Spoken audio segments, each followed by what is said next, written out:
5 tips to get your kid hooked on books and prevent learning loss this summer. Written by Katy Bowman.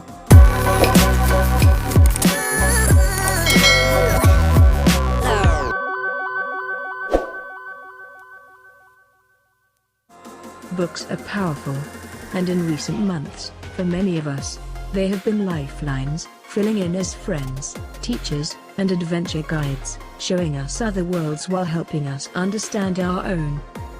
However, for every person who has spent quarantine with their nose buried in a book, there are others who have found it impossible to focus for long enough to finish a page.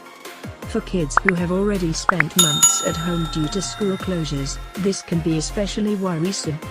Researchers predict that some students who don't keep up with their learning this summer run the risk of falling far behind.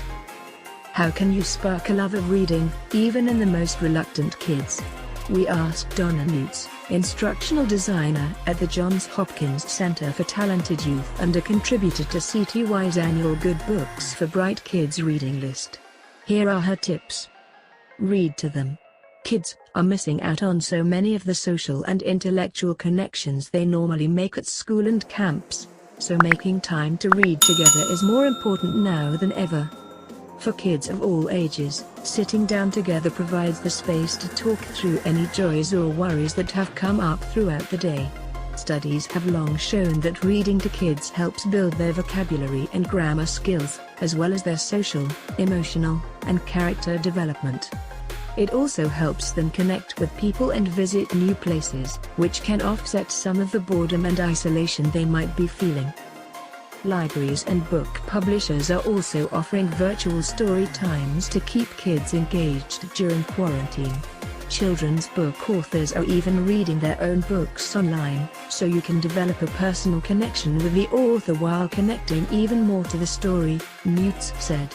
Even as an adult, it's a treat to listen to someone who has a good storytelling manner.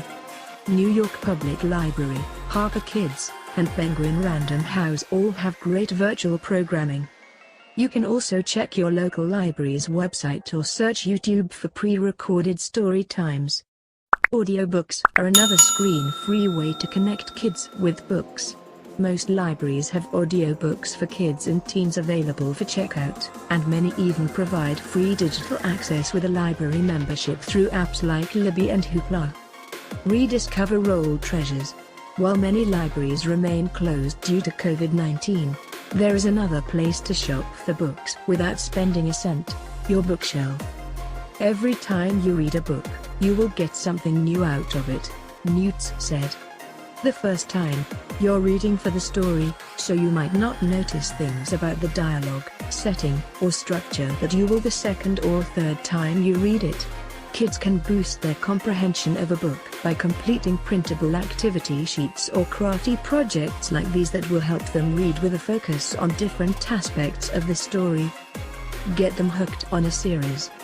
I thank my lucky stars that my 10-year-old son picked up his first book in the Percy Jackson and the Olympian series in February and was instantly hooked.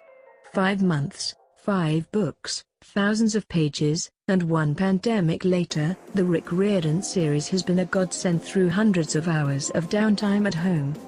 My kid walks around talking about satyrs and demigods like they are family members, and he still has more than a dozen more books in the Percy Jackson universe to go. There's nothing better than when you fall in love with a book, and it's part of a series, and when you're finished it you still have so many more books in the series left to read, Newts said. Not sure which series your kid might be into? Listicles organized by age are a great place to start. This one from Common Sense Media even flags potentially inappropriate material for parents. A stack of a new series of books sitting on a nightstand might be daunting for an emerging reader, so start with the first book to make sure their interest is piqued before going all in and buying the whole series. Keep a reading journal. Bullet journals, aka dot journals, are all the rage. Do a Pinterest search and you'll bear witness to the creativity that can emerge when a kid is armed with a blank journal, some felt-tipped pens, and some free time. A journal and colorful pens for taking notes while reading or listening to a book can serve as inspiration for kids with an artistic flair. Bribe them. To entice your child to read, you might have to make them an offer they can't refuse. Lots of local libraries have taken their summer reading challenges online for members this year, and are offering prizes. You can also make your own. The internet is full of printable reading challenges and book bingo cards like this one for teens from Alpena County Library that will help make reading fun. Newts, who is in the midst of a reading challenge with her friends to read 100 books this year, suggested challenging kids to read books in different categories like memoir, biography, poetry and verse, or non-fiction. I tend to read a lot of the same books like detective and legal thrillers. I don't read a lot of graphic novels or non-fiction, so I'm challenging myself to read more of those, she said. Sweeten the deal with rewards like a penny per page, an ice cream treat, a movie night based on a book they've read, or a get-out-of-chores free pass when they finish a challenge. When summer's over, you can celebrate all the reading your family has done by looking back at the books you've read, talking about your favorite parts, and commemorating the biggest reward of all, the adventures you've had, and the knowledge you've gained along the way.